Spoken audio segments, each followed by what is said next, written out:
जय हिंद एवरीवन, स्वागत है आपका विनेशन ट्रिपल वन के एक नए एपिसोड में, जहां आपके लिए लेकर आते हैं इंडियन डिफेंस की प्रमुख अपडेट्स को सबसे पहले। तो चैनल को सब्सक्राइब करना मत भूलिएगा। आज के इस वीडियो में हम बात करने वाले हैं SU-57 फैलन के बारे में। आप सबको पता है कि रशिया और अमेरिका के बीच में हमेशा कांटे की टक्कर होती है, और एरो इंडिया में पहले रशिया ने ऑफर किया था SU-57 फैलन। उसके बाद अमेरिकी सरकार ने तुरंत इसके लिए मंजूरी दे दी, और लिमिटेड नंबर्स में ही सही पर भारत को ये एयरक्राफ्ट ऑफर कर दिए गए हैं। लेकिन रूस इसमें पीछे नहीं रहने वाला है। अमेरिका अगर 2 कदम आगे बढ़ाता है तो रूस 4 कदम आगे बढ़ाता है। और अब रूस ने एक ऐसी टिप्पणी करी है जिसके बाद से अमेरिका के लिए चीजें और ज्यादा मुश्किल हो जाएंगी, क्योंकि अमेरिका यही सोचता है कि वो काफी आसानी के साथ रशियन ऑफर को डोमिनेट कर लेगा और भारत को ये आश्वासन दिला पाएगा कि F-35 भारत के लिए ज्यादा कॉस्ट इफेक्टिव और ज्यादा कैपेबल फाइटर्स होने वाले हैं। लेकिन यहाँ पर रोस्टेक कॉर्पोरेशन ये बिल्कुल यहाँ पर चांस लेने की मूड में नहीं दिख रही है।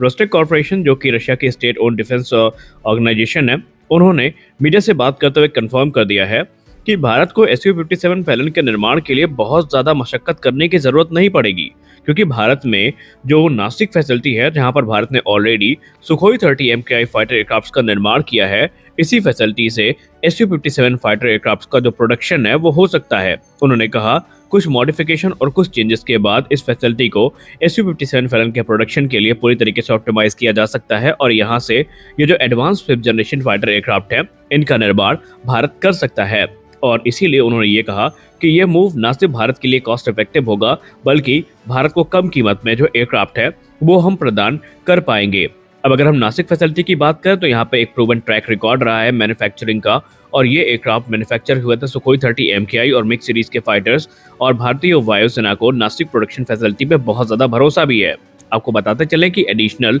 जो 12 सुखोई 30 MKI हैं, उनका निर्माण भी नासिक में होना है, और सुपर सुखोई अपग्रेड प्रोग्राम भी यहीं पर आगे बढ़ना है। और इसीलिए रशिया ये दावा करता है कि जो नासिक प्रोडक्शन लाइन है, ये पूरी तरीके से कैपेबल है कि SU-57 फैलन का प्रोडक्शन वहां पर किया जा सकता है। रशिया ने कहा कि भारत ने ऑलरेडी यहाँ पर 220 से ज्यादा जो एयरक्राफ्ट हैं उनकी असेंबली करी है, और लगातार जो मॉडिफिकेशन और अपग्रेड वर्क है वो यहाँ से होते रहे हैं। इनफैक्ट रोस्टेक ऑफिशियल्स ने तो यहाँ तक कह दिया है कि बहुत सारे टूल्स और मशीनरी यहाँ पर ऐसी हैं जो सुखोई 30 MKI प्रोग्राम में यूज करी गई हैं, और वो डायरेक्टली SU-57 फैलन के साथ कंपैटिबिलिटी शेयर करती है। यानी वो मशीनरी पूरी तरीके से कंपैटिबल है SU-57 फैलन के साथ। यानी कि कहने का मतलब ये है कि जो मैन्युफैक्चरिंग प्रोसेस है, प्रोडक्शन प्रोसेस है, ये और भी ज़्यादा भारत के लिए आसान हो सकता है।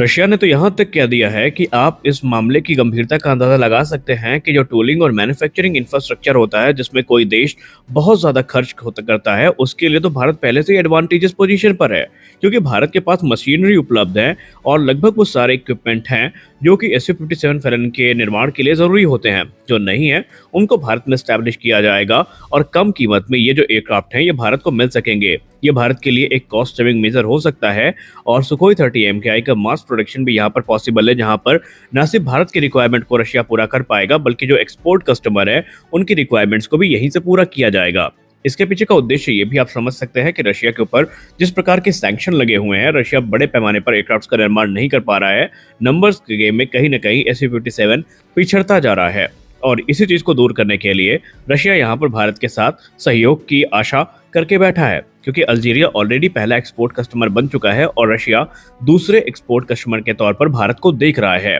अब अगर हम मैन्युफैक्चरिंग कैपेबिलिटी की बात ना भी करें तो रोस्टेक ने यह भी इंश्योर कर दिया है कि जो लाइसेंस प्रोडक्शन है सुखोई 30 MKI का, ये कंप्लीट ट्रांसफर ऑफ टेक्नोलॉजी के साथ आएगा। जी हाँ, भारत में कंप्लीट ट्रांसफर ऑफ टेक्नोलॉजी के साथ जो SU-57 का प्रोडक्शन है, इसका प्रस्ताव भी रशिया के द्वारा दे दिया गया है। अब आप खुद सोचिए, एक देश इससे ज्यादा किसी को क्या ऑफर कर सकता है, और रक्षा मामले के जानकार लोग भी यही कहते हैं कि अब इससे ज्यादा आप रशिया से एक्सपेक्ट नहीं कर सकते कि वो कुछ ऑफर करेगा। रशिया को भारत पे भरोसा इसलिए भी है, और भारत से उम्मीदें भी इसलिए है, क्योंकि T-50 की शुरुआत से ही, यानी आज जो SU-57 है वो किसी जमाने में T-50 के नाम से जाना जाता था, उसमें भारत पार्टनरशिप में था, और भारत ने 2018 में खुद को इस पार्टनरशिप से बाहर किया था, क्योंकि भारत को उस समय लगा था कि ये प्रोग्राम भारत की रिक्वायरमेंट के हिसाब से आगे नहीं बढ़ रहा है। और क्योंकि भारत में काफी असंतोष का भाव था, तो भारत ने ऑफिशियली तो खुद को बाहर नहीं किया, ये कहते हुए कि अगर भारत को जरूरत महसूस होती है तो भारत निसंदेह इस प्रोग्राम में वापसी करेगा, और रशिया को आज भी यही उम्मीद है कि भारत SU-57 प्रोग्राम को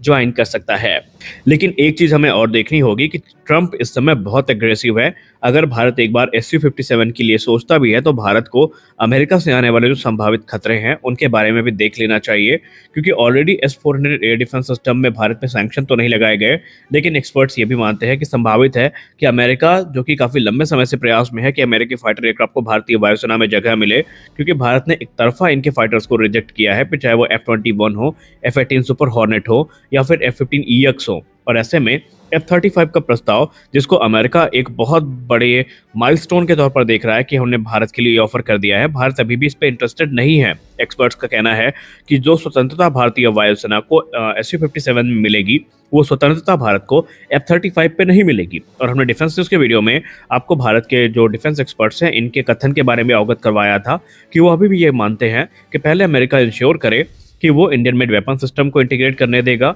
सॉफ्टवेयर का फुल एक्सेस देगा, और जो मॉडिफिकेशन है वो इंडिया के रिक्वायरमेंट के हिसाब से होंगी, तब भारत इस पे एक बार गौर करेगा। अन्यथा अभी भी एक्सपर्ट्स ये मानते हैं कि SU-57 जैसे ऑफर का कोई काउंटर ऑफर अभी हमारे पास नहीं है, और अगर हमें बहुत ज़्यादा आवश्यकता पड़ती है तो ये एयरक्राफ्ट हमारे लिए काफ़ी ज़्यादा मददगार साबित हो सकते हैं। लेकिन अभी भी इस पॉइंट ऑफ टाइम पे हम ये दावा तो नहीं करते कौन सा एयरक्राफ्ट लिया जाएगा कौन सा नहीं, क्योंकि ये अंतिम निर्णय भारत के रक्षा मंत्रालय पर ही निर्भर करेगा। आपको क्या लगता है, भारत को SU-57 की तरफ जाना चाहिए या F-35 की तरफ जाना चाहिए? अपनी राय कमेंट सेक्शन में जरूर दीजिए।